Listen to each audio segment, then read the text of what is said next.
The Nimble with Numbers team presents Chalked Blocked with Bo Big Time McBrayer. I gotta know what a $5 shake tastes like. That's hot. That's hot. I want winning, folks. You don't know diddly. And his partner, Scott Stag Simpson.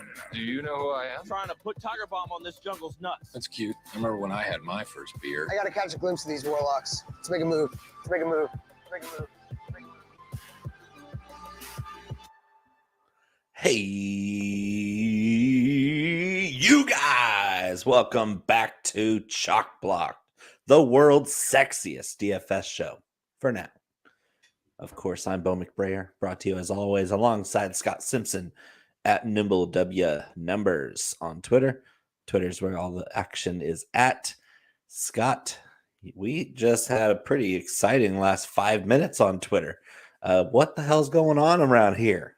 Oh my gosh, I'm trying to catch up on everything and process it because I do want to share real quick. We are normally a Friday night show. Last year we were Saturday night. Year before we were Saturday night. We kind of moved it up for the family. And when did I text you? Like Wednesday? Yeah, we were texting each other. We're like, "Hey, listen, Friday show not going to happen. Big Mouth season 6 dropping. We're both going to be enjoying ourselves that day." And not really, being able to broadcast in the state that we were inebriated in. And so we just let the people know, and Nick Kroll noticed, and Andrew Goldberg noticed your tweet too. So like the powers that be, the creators of Big Mouth themselves were aware that Chalk Block is on now and not last night because we were watching, binge watching. And I woke up and I finished it. What a tremendous season. The end, Freaky Friday. If you don't know, get some. It is hilarious, but you're gonna love it when you get there. It's just a coup d'etat. I got as far as the rice purity test episode, so that's kind of where you're Hey, I thought it was gonna be lower. I was like, oh, I'm gonna score like a 12 to 14 on this, and when I scored an 18, I was like, oh my god, I'm such a good boy. It's probably just because you hadn't been in a circle jerk in the last 5 years. You know what I mean? Like, so right. I mean, but no, it's like I was like pat myself on the back, and I also pat myself on the head, like, oh, he's such a good little white boy. Oh my gosh, I got to score about 30. And so I didn't. If you look here, who liked your tweet? Didn't Andrew Goldberg like your tweet? I mean, this is ridiculous. Because a lot of the accomplishments that were what I've experienced that took me off the purity side, they were related to experiences I had while enrolled at Chico State. Yes, all the stories are true. They're all true. And the rice purity test numbers really tank if you attend that very nice establishment of higher learning. Yes. Yeah. Well, I don't know what it said yours were. Mine, it says your mine didn't describe it, but I'm pretty sure it was a lot of hellfire and damnation. Yeah. I'm supposed to be somebody who likes to go to orgies. I showed my wife. I said, for somebody who only had sex with one person, this is interesting. But he's making it up. Yeah, whatever. So this was pretty interesting. My wife scored a 42. So I gotta. We already knew she was a lot nicer and more. We gotta bring her score down. I mean, this show is hilarious. I thought you'd be corrupting her for sure. Yeah. Well, here's the show originally. I said the Chalk Block show's been moved to tomorrow night because Bone Big Time and I are getting high as fuck tonight and binge watching season 6 of Nick Kroll's Big Mouth. And so they liked it. They jumped in there. Look at that. Nick Kroll himself, the Godfather. I mean, that's ridiculous. So that's why we weren't. No, you need to go to the comment that I left on your screenshot of the excitement of being liked by Nick Kroll. Okay, let's go. I want you to see the comment because you haven't seen it. I have not seen it yet, huh? So it's on your screenshot post. We found you a snack boy, Nick Kroll. Dude, I'm a total snack boy. That's exactly. I'm gonna go. My wife calls me snack boy now. Like, she's like, "Hey, snack boy, can you go downstairs and get me some snacks?" Yeah. If you don't know the derivation of that, in Nick Kroll's stand-up, his latest, he just dropped here. He filmed it here in DC, so I got to see it back in June. It came out a couple weeks ago. He just says he loves snack. snacks, and there's fuck boys and there's snack boys, There's and fuck we're boys both and very, very strong snack boys. impure snack boys. Completely. And if you don't know, also Nick Kroll is undergoing. He's got hypnosis. He goes to sleep with in his ears. Yeah, and a very I don't know, Eastern European woman is in there just being like, "Oh, there are cockroaches in your food. It is tasting terrible." Whatever. So that's French, but Eastern European, but something like that. It's really funny. So check both of those out. And really, honestly, one of the reasons I got into fantasy football is Nick Kroll. Just be honest here. If you didn't watch the league, what were you doing? I mean, Ruxin, one of the most iconic fantasy football characters. Just go back and watch it again. It's a timeless comedy classic. Yeah. Oh, yeah, it's the best. So, all right. Well, we hope our show is a timely classic because it wins you some money. You can point back to it and go, I watched over there. Bo said something. Scott said something. I put it all together. I got a little help. We're going to walk the slate. We do it every single week. This is the world's sexiest DFS show for now. And it might be for always. It depends on what other sexy shows come out. But so far, we're in the cat. I did reach out to Giselle to lock it in. Okay. Good. And then also Jimmy Garoppolo and Christian McCaffrey, because the top two most handsome guys in the league are both in the Bay Area now. So yeah. I like that. That's good. Speaking of Christian McCaffrey, his old team, they still play football, which is interesting. And all the rostership, ownership, whatever you want to call it, is on DJ Moore. Holy moly, 21%. That is high. Let me just back out of this as the crow flies and see. Yeah, that's the highest wide receiver percentage, tied with Tyreek right now. The projection. And what do we say about wide receiver Chuck Scott? It does matter. Yes, it definitely matters a lot, right? It matters quite a bit. Right. Not like it doesn't matter 100%, but if you care about certain things, then you probably care about wide receiver chalk. Yeah, I mean, running back chalk, not as much. You can break that up and put a defense in there, maybe stack attack it. But yeah, wide receiver chalk, you only get 3 of them, 4 if you're flexing. You don't want to have 20-25% rostership. I'll take 17 and under. I think we've talked about that before. You might have a different magic number for you, but like Devontae Adams, on the situation, it depends on the player too. Yeah, and if he's more stackable, which obviously DJ Moore is not very stackable, so you're using him as a one-off and a chalky one-off at that. Maybe in a cash game, but I don't trust him enough to put him in a cash lineup. So this is the we're starting right off with blocking chalk. Yep. So yes, this is what you want to do. Yeah, and here's the I like Devonta Foreman in cash, which I'm playing against you, but he's got a negative 15 optimal leverage score. That's not good. That means there's a lot of people on him, and he's not. Yeah, that's not. You don't like that. He's not optimal. No, he's not optimal. He has he has a low likelihood of being optimal. Yeah, not that we won't have any of him, but a lot of people are on him. And so it doesn't mean the chalk is terrible, but this game is terrible. I think you've talked about this going under the 41. I can see that happening. I like the defenses, though. You want to get to those guys, 2,800, 3,800. I'd rather lean Carolina. What do you think? Is there a cash GPP difference? Are you avoiding one or over the other? I'll have plenty of Carolina in both. Yeah. Drew, I got to say, welcome, as always, with Scruggs. Yeah, in the house.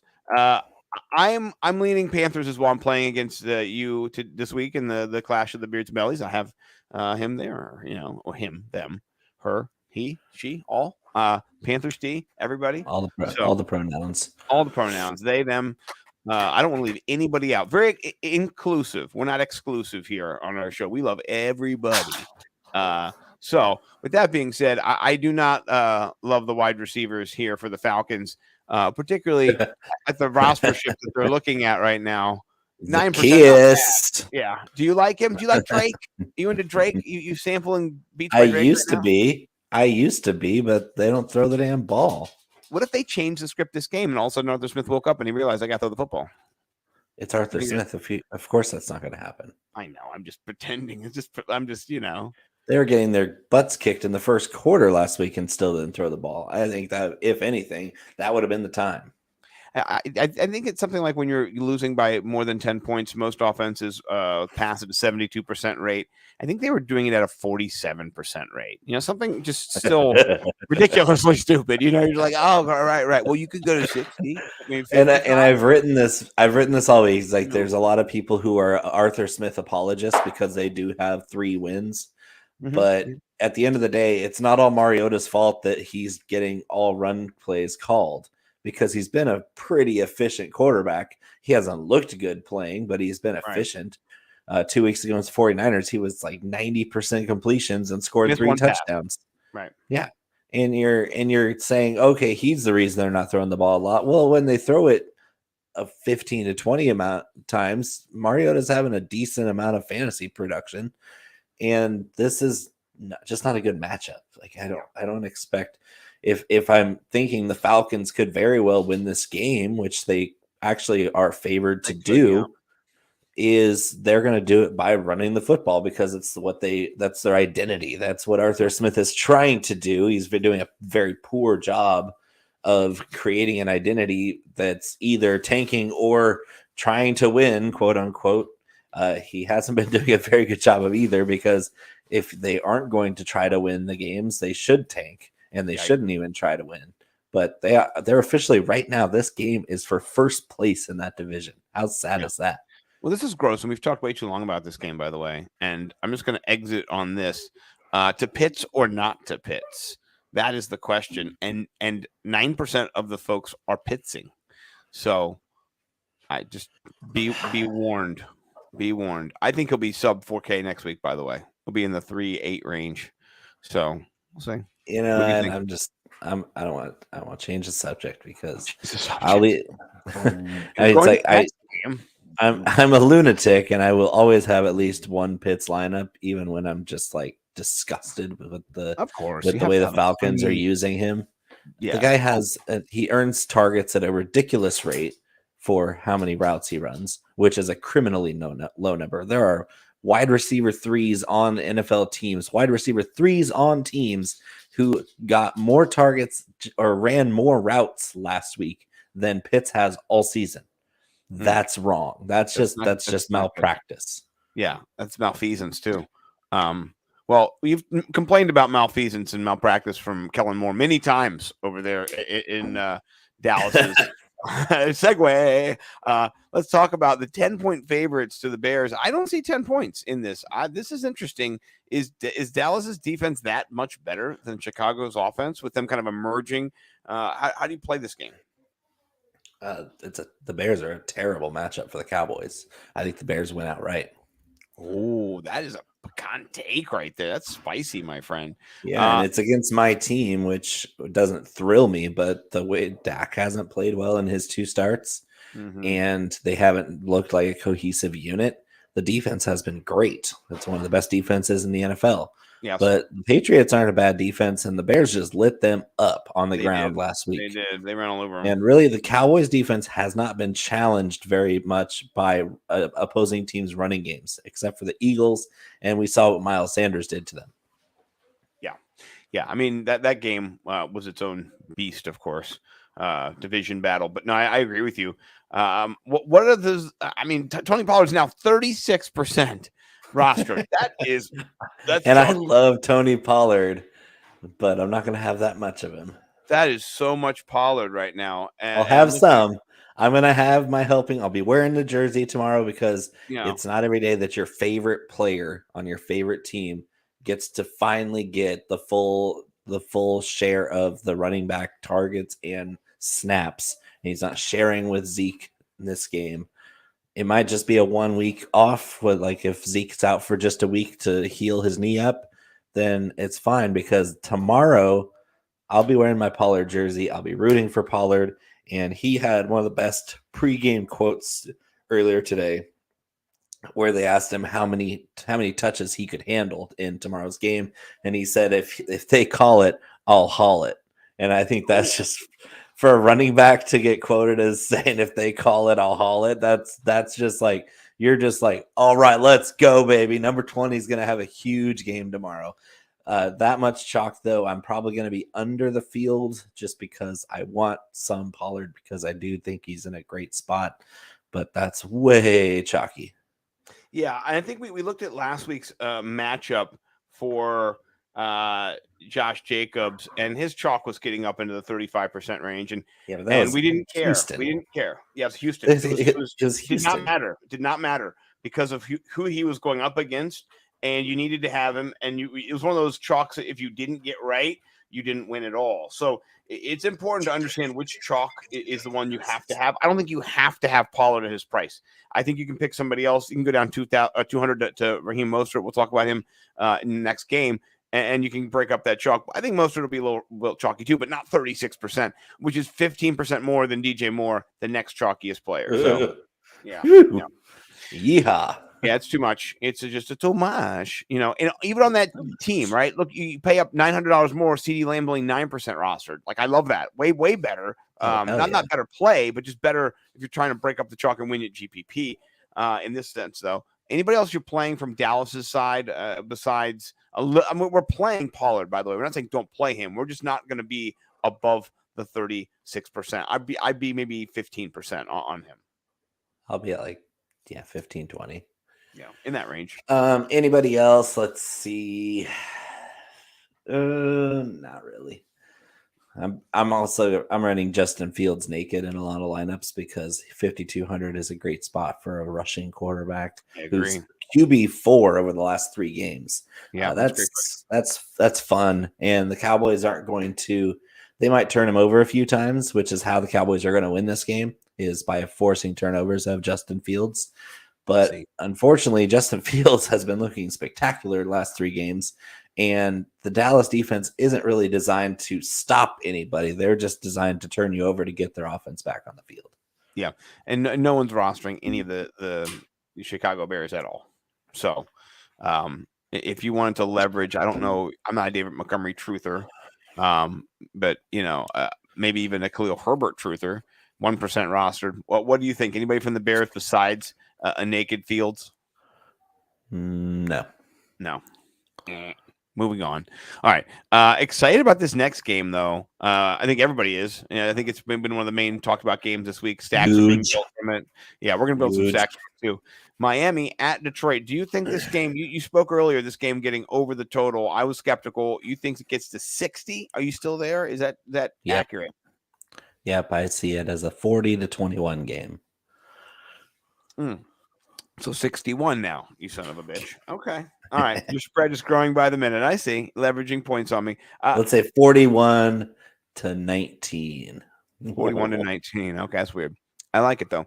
How are we? I know. How are we approaching the Miami Dolphins? Tyreek Hill, the most rostered, Obvi. But what about the other players? And are you stacking with Tua? Are you double stacking? Are you triple stack? How are you approaching this build? So I've done as much as a quad stack in this game with 4 Miami Dolphins doing an onslaught and without a run back. I've done triple stacks with a variety of different Dolphins and ran it back with either Swift or St. Brown or Hawkinson. I've done some leverage stacks to get out of it with Jared Goff and trying to get through the Miami receivers that way. My favorite thing is to say about this game is I'm stacking each one of these between Waddle and Hill. I'm doing a lot of stacks with Tua, but I'm doing more stacks with Waddle than I am Hill because Hill does pick up a lot of chalk. And Waddle is just as capable of putting up a big performance as Hill, and for about 2,000, I think 2,100 less, and also with much less chalk. So cheaper option, less chalk, and also pretty much the same upside. I mean, give or take a few points. I like the Waddle pivot, and then of course Gesicki is a pretty decent option as well because nobody's going to have him. That is true. So here I built a double stack with Tua, Tyreek, Waddle, Amon-Ra, Swift. Or are you going to only favor one over the other to be the run back? If I do a quad stack, I'm not doing a run back.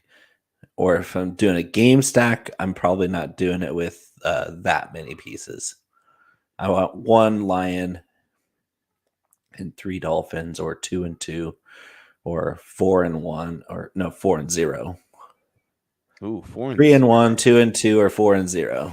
Let's get a Waddle. Or 2 and 1, of course.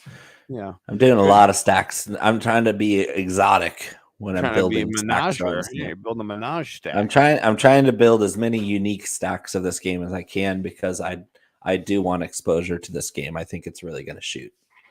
Okay, I like that. Yeah, you could get a touchdown suck out from a tight end. You know, they always like to do that. Are you into Gesicki? Are you into Smythe? You gonna be Smythed? Just Gesicki. Yeah. He's a big play guy, whether we like it or not. Yeah, no, it is true. I mean, he gets it done. He gets it in, as the kids say. Are the kids saying that? What are the kids saying? I don't know. Denny's kids. I'll ask him next time I see him. I'm really not sure what they say. Any other stacks you want to build from this game that I did not build just now in my little, quadrant of building? Mostert Swift dueling banjos. Oh my God, I love that. The dueling banjo. It's not very expensive. I see Mostert getting a little bit of receiving work, but if I'm right and it's a blowout, high scoring win for the Dolphins, then Mostert's going to get there late in the game, and so is Swift through his receiving game. Yeah. 14%, not too bad. Let me look overall where that ranks him. Yeah, he's down here. So he's 7th most rostered. That's not terrible. He's been playing really well. Yeah, he has been playing really well. So down there with Dameon Pierce. Who'd you rather have, him or Dameon Pierce? I know who I'm going to choose. Mostert easily. Ooh, I'm fading Pierce this week. Yeah, fading Pierce. Excellent. I'm not playing Pierce against you, so you don't have to talk shit against me in the clash about Pierce. So I put your boy Pollard in there for sure. Yeah, of course. All right. Anybody else in here? Do you want to jump over to the Raiders? Looks good to me. All right. The Raiders it is. Josh Jacobs, 18% rostered. He's 7,500. Are you going to be above the field, below the field? What do you want me to put the min over here at? I actually don't have any Josh Jacobs this week. Oh, so we'll put max. Put it at 5% the max. That will not. You might want to put it on the main slate so we can see the real numbers. This is the main slate. Oh, then why is it? I don't know. Here, it doesn't have an optimal rate. Refresh. Let's go. Refresh. We got to figure out how optimal they are. It's Hold on. Let's go to the 11 game. Okay. All right. It refreshed. Yay. Okay. So Jacobs is looking high. Pretty high. Yeah, pretty high. I'll have to add some Jacobs. I'll have to add some. So all right, we'll put him up to 15%. I'll add a little bit more too. So yeah, I think you don't want to chase points, though. You don't want to overplay it. In this case, scoring 3 touchdowns again. I mean, it's not Houston. Houston's so bad at tackling, and we saw that again. Yeah, it's true. That's why we're playing somebody else later on down here. So, named Derrick Henry. So we'll get to Derrick Henry. He's pretty good. He's pretty good. Let's talk about the wide receivers in this game. Olave, 17%. Devontae Adams, 11%. Yeah. Well, what are we doing here? I'm playing them both. Playing them both. Doesn't matter. Yeah, that 17%, like I said, right on that line. I love him. Olave, my co-host over at the Fantasy Millionaires was talking about it. He just gets open. He creates space for himself to get open regularly all the time. He's got the moves, as they say. Quickness and speed together. It's a thing of beauty. And he's a smart kid too. And so, yeah, that's a great play. In my Float NFL DFS flow chart that I write for the Sports Gambling Podcast Network. Your flow chart, bro. It came out today, and I built a stack I built 2 different lineups with a stack built around this game where you could choose with whichever quarterback, Dalton or Carr, that you wanted, depending on what you felt like doing. And then, but the key was stacking Olave and Adams in this game with one of those quarterbacks. Yeah. So I like having lineups if I'm stacking this game, I want those 2 wide receivers for sure. They're core plays this week for me. Adams is just so good, and this defense, this secondary is just struggling. They've given up. I'm from my mental math. I believe over 1,000 yards receiving, and then they're like 8 touchdowns or something like that. Like I'll have to Woo-hoo! verify my numbers And for they sure. get to go up against the best one in the game. Yeah, it has not been great for them. And then Marshall Lattimore's been hurt too, so it's not like, yeah. So they've They're given almost up better 8 off touchdowns, benching him instead of 9 sticking him total, out there with a gimpy leg. 1,200 yards. They've given up over 1,300 yards total. I mean, Jeez. yeah, it's ridiculous. So, oh, there's Nick Kroll again. He wanted to look. He wanted to look real quick. Yeah. So, I mean, I'm a huge proponent of Adams this week and stacking him and running it back. I don't really want anybody else from this game. If I'm going to play somebody as a one-off, it would be Jacobs. But I think that's kind of how I'm looking at the game as well. So, any other plays you want in this, or Kamara running it back on that side over there? Kamara is always going to be in my pool. He's a DFS mainstay. Traquan Smith maybe, but it's kind of gross. Yeah, they're all kind of gross. I mean, this is the thing. You're hoping for a suck out long touchdown from any of these plays. That's a break in the coverage, a red zone opportunity. Yeah, Jawan Johnson is an intriguing guy for me every week because he's just the red zone threat. Right. He's 3,200, whereas Foster Moreau had one game last year where you wanted to play him, and that was it. That was the only game. Yeah, and he had multiple chances. Yes. Yeah. No, he's not good. They're not better with him. They're going to need him to block so that Devontae Adams and Mac Hollins can run around and catch the ball. So Mac Hollins is another GPP play every week. Oh, yeah. Oh, I forgot about him. He does have the upside 4,500. I like him over Renfro. It's not third in Renfro anymore. Yeah. It's third in Mac Hollins. So. It's like it's 3rd and 15, and we're just giving up by throwing a 2-yard route and seeing what you can get after the catch. Renfro. Yeah. Renfro's going to get crushed, break his spine. So no, thank you. Let's talk about a defensive struggle. Bill Belichick still he cannot believe that he got crushed last week by the Bears. George Halas would not let his record go. I mean, into the night, I know he's been gone a long time, but his ghost was definitely at that game. The Bears were empowered. How do they bounce back against a Breece Hall-less? Now his new running mate over there, not his running mate, but Carter's running mate is James Robinson. How does this play out? I think you get 1 week of really solid, at least exposure to Michael Carter. I think he's going to get a good amount of touches. He's going to get a lot of touches. I don't know how much he does with it against this defense. I'm taking the under in this game. I'm playing both defenses in DFS. I'm really not touching any of the offensive players, maybe except for Ramondre, but it's all gross. I mean, Garrett Wilson's gross, but he's still, 4,200. That's just kind of really super cheap. I don't know. Garrett Wilson's awesome. Wilson's awesome. The problem is the other Wilson. The other Wilson doesn't know how to throw it to an open guy. Listen, if you have Elijah Moore, who's one of the best route runners in the league, and he's a reception perception darling. If you can't find Elijah Moore and throw it to him once in a damn game, you are an idiot quarterback. It goes without saying. If you can't target Elijah Moore one time in a game, you suck. If you're better at having sex with milk and mommies than you are throwing to Elijah Moore, you're out. You're out.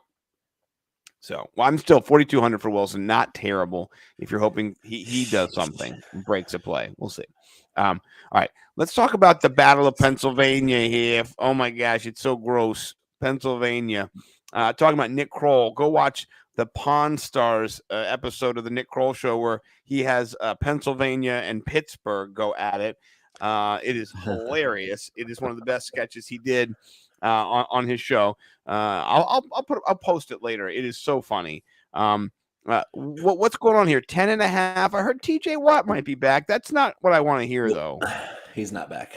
Oh, thank God. He was designated to return. Thank God. Designated to return, but not activated. So he's out at least another game. Well, I wrote in my write-up over at Nimble W Numbers, like the main write-up this week, which you don't want to be wrong on the main write-up, And so right here, I wrote the TJ less Watt Steelers. So, I mean, I can't write that and then have him play. So, Dodged a bullet. Dodged a bullet. Yeah, wheels up for Jalen Hurts now for Scherzer's. Only 8% rostered. What do you think about that? He's the most pricey. I get it, but still. I think it's great. I'll have a ton of him, and he is in my Clash lineup as well. So I'm really liking the matchup. I like that they don't defend rushing quarterbacks very well. They also don't defend the deep ball very well. And last I checked, they don't tackle very well on that end of the ball for Pittsburgh. So I'm going to play, if I have Miami Dolphins on slots, I'm definitely having Philadelphia Eagle on slot lineups. So just like with the Dolphins, where I get creative and stack certain guys, I'm doing that with the Eagles too, with a lot fewer run back options on Pittsburgh, because I think they're going to get absolutely curb stomped in this game. That's not good for them. No, that's bad. That's bad news. Quite bad. Kenny Pickett might not survive this game.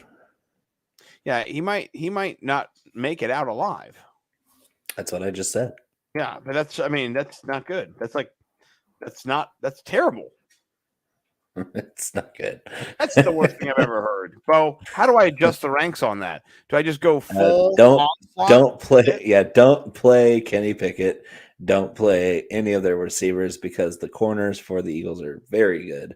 They're very good. Yes. I actually said to sit Deontay Johnson. I know it sounds crazy, but it sounds crazy, but that's the worst matchup imaginable, and he's averaging fewer yards per catch than anybody in the league. Yeah, he sucks. He goes back when he gets yak. His yak is back. No, he doesn't suck. Well, Deontay Johnson's fantastic. I'm saying his problem is, just like Garrett Wilson relies on Zach Wilson, with these receivers rely on Kenny Pickett and Deontay Johnson. This is just, it's Matt Canada. Their offensive coordinator is an absolute idiot. He can't call plays. He can't call plays to save his life. And he's got Deontay Johnson, who in college was a deep threat guy. He was their downfield guy in college. And all of a sudden he gets to the league, and Matt Canada wants to make him a little jitterbug 5-yard A-dot guy. It's like, what are you talking about? It's like, yeah, he's really good at getting open, but you're not giving him any chance to beat a defense. Yeah, you're not giving him the space he needs to operate in the offensive scheme. Vertical. The offensive scheme. Well, honestly, they can't throw the football downfield because their line is so terrible. They can't sustain an offensive pass rush or offensive pass block. The rush is all over the quarterback. You saw Big Ben almost die last year. They are what we thought the Bengals might be before last year, when they're like, oh man, they got Burrow and Chase, but how are they going to get to him? Well, it turns out they were just good enough up front to get the Super Bowl. To get all the way to the Super Bowl, but and lose. And on the play, the Steelers are going nowhere, and in this game they're going to get stomped. So all the Eagles, none of the Steelers. I love this. I would onslaught build. I already built a few lineups just with the QBs. Is there a way that you just play Hurts naked too? Because 8,400, he does kind of, if you lock him in with AJ Brown, which might be the nuts, it might not be, but if you do lock it in, you've got 1,500 plus of your 5,500 just isolated on the Eagles. So that sounds good to me. Yeah, I'm not going to complain. Miles Sanders is the one-off play here. Yes. So if you're like, hey, I'm not feeling the Hurts game, like at that price, and maybe I'm not feeling Hurts, then just play Miles Sanders and move on. Like it's either going to be Hurts or it's going to be Sanders. Yeah. No, I also might even be both, but it's more likely that you're going to get one or the other that has a huge game. I like adding in a little Dallas Goedert too. Yes. So at I 7, all the Eagles. Oh, yes. It just makes it moves for me. So all right. Speaking of moving, this game is interesting because I feel like I don't know if I'm just 49 is a little high. Maybe I don't know. What do you think? Super high, way too high. I'm definitely really high under on this one. This is a parlay booster because there's no way this game goes over. Yeah, and between these two quarterbacks, they're pretty projected up, both of them in Run the Sims, and they're both around the same rostership. Though Kirk Cousins is $1,400 cheaper. and his points per dollar value is one of the better ones this week. How are you approaching either one of these quarterbacks? Will you have 6%, 7%, 5%, 2%? Yeah, 5% apiece, only in a skinny stack with their top receiver. So Kyler with Hopkins, Cousins with Jefferson, Cousins with Irv Smith, maybe a little bit. Yeah. All right. Let's build some stacks of that. I'm doing some stud stars and scrubs this week for sure. Yeah. I mean, I do like building one of these lineups where you have Justin Jefferson, Hopkins, Kyler Murray. You got to have some of that. I don't really like the other options necessarily, but I will switch up the quarterbacks and put Kirk in there just for like 2% because you always got to have a little bit of that. So, baby. I do. If I do that, I do that. I like the do. It's your duty. It's your duty to do it. Irv Smith, like you said, he's cheap, 3,500. And he's against the Arizona Cardinals. You've mentioned this before. A couple of years ago, they were a Civ at tight end, and you rode them all season. Last year, improvement. This year, back to Civ. Is that how it's gone? Back to Civ. Yes. Yeah, Civ-tastic. Targeting them. Like, DFS doesn't have to be hard. You can always target really bad defenses against certain position groups. Those are easy edges in DFS. Yeah. No, we like that. That's like easy money. So I'm down. Any other stacks you want to build from this? Any running backs with Dalvin Cook at all? Benjamin going to get the start? Anything like that? Nope. No, spank you. No. All right. Let's get to the game that many are calling Derrick Henry's season. I mean, Derrick Henry, his best game of the season. Is this an overreaction here? No. His projected rostership is only 12%. Are people stupid? I don't understand. Yes, and him being only a 4% optimalism, I think that's a mistake. I agree. Because I think Henry's going to be 35, 40 points. I think he blows up for we might see a 200-yard 3-touchdown game tomorrow. Yeah, when I built my lineup against you in the clash, I didn't even think about what you would build. I built my own lineup today. Nothing of yours, but when I saw that you had Henry, I was kind of relieved, but then also kind of disappointed because I wanted to terrified. If you don't have him, because I had him, I want to make sure. But when you had him, I was like, okay, all right, fuck, because no edge. Henry's you can't get him with me. You can't get one with me. We've been Derrick Henrying each other back and forth, and it's just been like, oh, you got Henry? Fuck, I do too. But that's fine. In cash, I think he plays. I think in GPP, he plays. I think he plays. He's lots of Henry. This is as core of a lock as I have for the whole season. Yeah, Derrick Henry week 8, 2022 lock. Yeah. I'm not playing anybody else in this game really, except what do you think about possibly? I don't think it's going to be on here. Ryan Tannehill banged up a little bit. What do you think? Yeah, Malik Willis. What's his price? I already have some. He's 5,000 flat. 5,000. Okay. All right. And yes, he is in the pool because Konami code for life. It's a real thing. Malik Willis is a very mobile quarterback. He has a very strong arm. He's a big play threat. He's very similar to Justin Fields. If Justin Fields didn't go to Ohio State, where he's just really raw. Like he doesn't recognize a lot of the things pre-snap that Justin Fields could because he played for Ryan Day for a couple of years. This is a super raw Justin Fields type player. He's still going to be big play threat every time he touches the ball, which is on every play. Yeah, that's what you want. You see him back there just moving and shaking the pocket. And, I don't care if he looks like crap. If he has 70 yards rushing and scores a couple touchdowns, he's going to hit value. And Houston's not good. So they're awful. They are awful. Yeah. I would not stack Derrick Henry and Willis, but if you have a non-Derrick Henry lineup, I did. I'm just saying not. You can have a few, but I'm saying not as your primary build. Necessarily. Watch you. Oh, motherfucker. Oh, my gosh. All right. Well, do what Bo does and double stack those guys. I'll build a stack lineup with them right now just to, at what percentage are we doing here, Bo? I like 5. 5. Oh, they don't even have it. That's why we can't build it. Okay, that's why. They don't have Willis in there. I'm not building any Tannehill. That's not what we're doing. And yeah, he's out. He's not even flying with the team.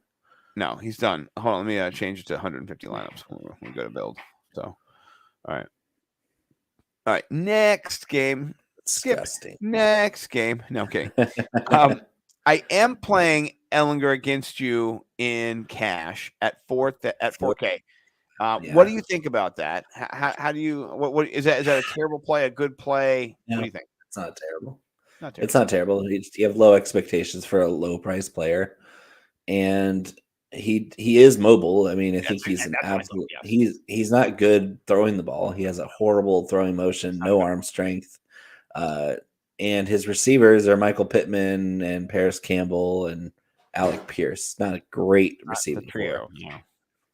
Well, I heard Davis. I really am concerned about Pittman. Well, I mean, he's still. How much practice did he get in this week? I believe he's good to go, but okay. Oh, so injury wise, okay, no, he's fine. Yeah, concerned about him not getting any work because of his quarterback. Yeah, it could happen. I'm not. This could be a very heavy JT game. This could be an extremely heavy Jonathan Taylor game. Yeah, I think what I need from Ellinger is just like for him to rush in a touchdown. You know, that's what Davis Mack was saying. Like if he rushes in a touchdown for you, you're probably going to get to that 12 points that you need to have your 3 max just to keep your quarterback in. And he's talking for cash. And so I'm not a gambling GPP guy with him. I'll put one of their lineups in because I'll put my cash lineup in my GPP 150 plays just because I already built the lineup. But I'm not going to be building a bunch with him in it at all. Is this a game for JT? Are you going to go JT at all? 8% right now rostered, 8,000, cheapest he's been forever. Yes. Yeah.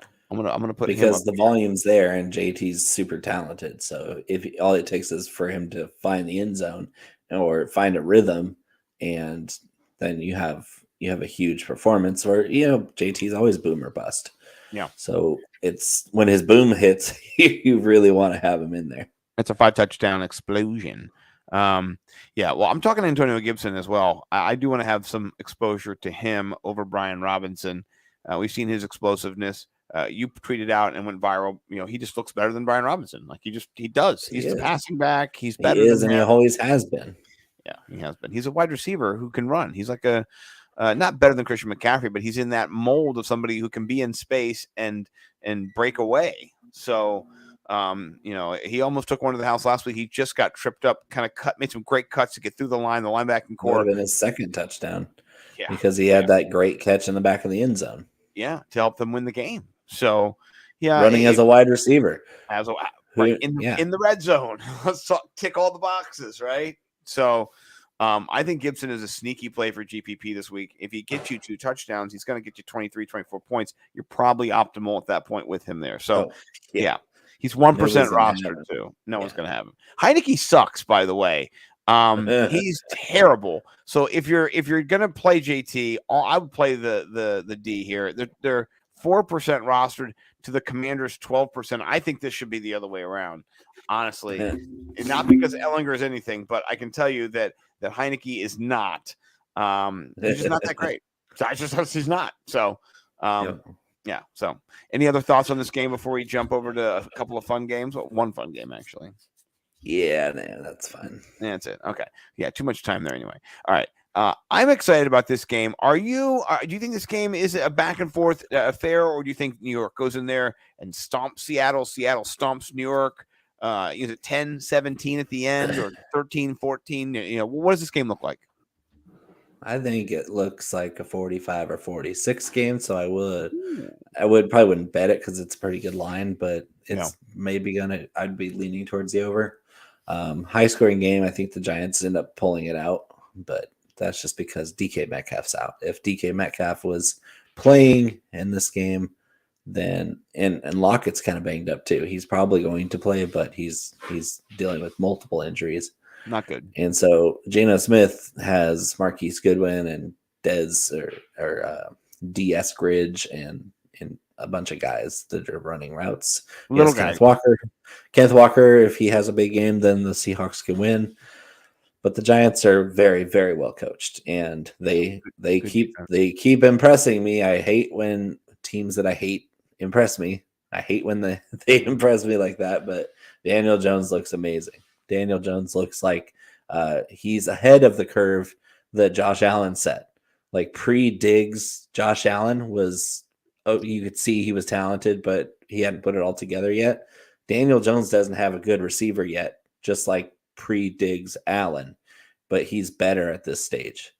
Yeah, Kenny Galladay, what a waste! Oh my gosh, yeah, He doesn't want to play. He just doesn't want to play. Tony got traded, and so And he didn't want to play for the Giants.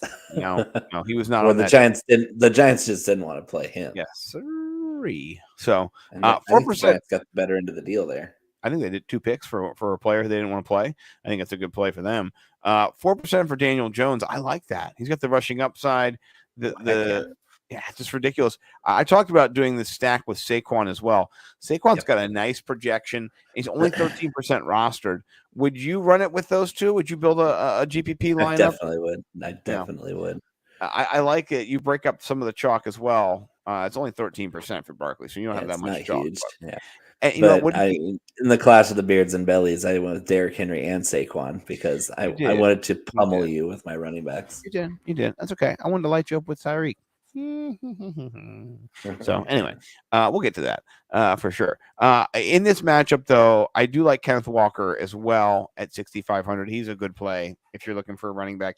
They're not as optimal here on Run the Sims, but I think it'd be nice to come into that late window. You've got 4 games in the late window, right? So you've got 7 in the first window. I like that break up better than 8 and 3. More balanced. Yeah, more balanced. So this could be the game that is the highest scoring game it is projected to be. And if you have plays in this kind of, maybe you're coming from behind and you've game stacked this and you've got Jones, Barkley, and then Kenneth Walker, that's a nice little trio that could get you, I mean, really 80 points, 85 points. So, and that's their boom. That's not their floor. That's their ceiling. But if you look at it there, it really does make a lot of sense here. You just add these up here, 33, 27, 20. That's 80 points. That's their ceiling. And that'd be a great game too. Whereas I think these other games kind of go under, or the Derrick Henry game, at least it's going to be a little more lopsided with, I think, Tennessee just running on Houston a lot. So, yep. Yeah. All right. Last game, we're out of here, man. This has been pretty quick. Thank you to our viewers, Andrew, a couple other friends in there. Appreciate everybody tuning in. We have the best fans. We do. I love it, man. I can't wait to win and have them win, and then we'll just party it up and let everybody know what's up. We're all going to be rich, guys. We're all going to be rich. I'm rich, bitch. You know what I mean? So, yeah. San Francisco visiting the LA Rams. The LA Rams have been on a bye, on a break, getting a little rest, getting a little healthy. Matthew Stafford still throwing interceptions in this game, though. It's going to happen. He does it every week. How are you approaching? How are you approaching Christian McCaffrey? Yes, you always play Christian McCaffrey. He's only 7%. A dumb question. What a stupid question. I said, how are you approaching him? I didn't say, are you playing him? I said, how are you approaching him? So the answer is still yes. Always yes. But is it yes? This is the nuts at 8,700. He's the pay up I want. He's Christian McCaffrey.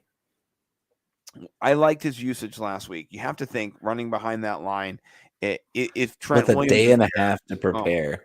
Yeah. And he's still the problem was no third down touches or no third down snaps. The packages and very barely anything after halftime. And of course, the big revealing stat that was laid out there this week was that the 49ers under Kyle Shanahan are 1-30 if trailing by 3 or more points heading into the fourth quarter. Oh no.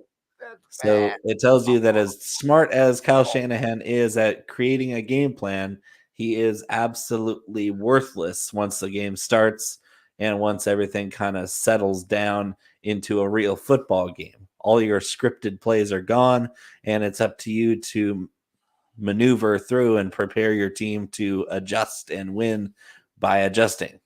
And he doesn't do any of that. He's so stubborn that he'll stick to whatever he was doing no matter what. And if he's trailing in the fourth quarter, they're pretty much over with. They don't come back ever. No. So that makes me want to play Rams get out in front here. It's going to be over quick. It makes me want to play the DST for the Rams. They are 8% rostered, but 3,100. Oh wait, no, that's San Francisco. 6% for the Rams. No Debo, no Kyle Juszczyk, which is huge for the running. Blocking guy. Yeah, you need that guy. He opens the lanes. He hits the linebackers. You need the guys who maul linebackers for a living. They're really integral. Christian McCaffrey would like him there. Yeah. So, like he's no Juszczyk, no Debo, and you have your quarterback's Jimmy Garoppolo. It makes Kittle interesting though. At 5% roster, he's the most expensive tight end. I think I'll have some Kittle. I mean, hopefully they don't hold him into block because Juszczyk is out. That is true. That is true. I mean, well, I'll tell you somebody who's never blocked in his life, Tyler Higbee. 14% roster. That is crazy chalk. I'm fading that chalk, Bo. What about you? Yeah, Tyler Higbee going up against, I think the 49ers are top 5 against opposing tight ends. That's a stupid play. Don't play Tyler Higbee. That's chasing. That's like chasing last week's points because he had the bye last week. That's 2 weeks. You're chasing 2 weeks ago's targets and points. And he catches 5 yards and falls down. Is Van Jefferson possibly back as well? Is that what I've heard rumblings? Possibly. Well, look at that. Look at that. See if it happens tomorrow. Because Cooper that Kupp makes a big deal too. Cooper Kupp is the play here, though. Yeah, he is. Oh yeah, he's dark green. He's optimal level. Green is good. Green is good. Green means go. Green means cha-ching. It's 9,600. He's expensive, so he's chasing people away, which is what you want. But he's gonna get peppered. He's gonna get Pepper Johnsoned. You know what I mean? Yeah. It's gonna be all over. Yeah. So, I almost put him in my lineup. It was either him or Saquon. Yeah. No, I like it. Any other plays for you in this before we jump out and call tonight? Yeah. Anything else besides Christian? Do you like any play on the Rams running back? Now Henderson all banged up, and no. I mean maybe Ronnie Rivers just to feel something. Yeah, he's not even on the board. No, he's not. He's gonna be. He could be the lead back tomorrow. Is he 400 and 4,000? Is he $4,000? Please tell me it's 4,000. Yeah. Okay. Makes sense. Excellent. Well, thank you. Besides, there he is. But where can people find you? I'm trying to get back to you here. I was on you. There you are. Where can people find you, good sir? You can find me on Twitter at Bo_McBigTime. Yeah, I love your banner. Holy fucking fuck. Your sauce is absurd. Yeah. It is. Adam Levine reached out. He slid in. He slides. He's a slider. So do go find him. He's also over at Fancy Pros, as you know. Hotbox. I mean, it speaks for itself. Look at that. That's the best banner there on Twitter. Sex in a bottle, and then you have all these sexy shakers here. I have the original, so I don't have all the little. Actually, I think I've got this. No, just this one. This one's here. That one has nothing else. So, but these look really good. So go follow him.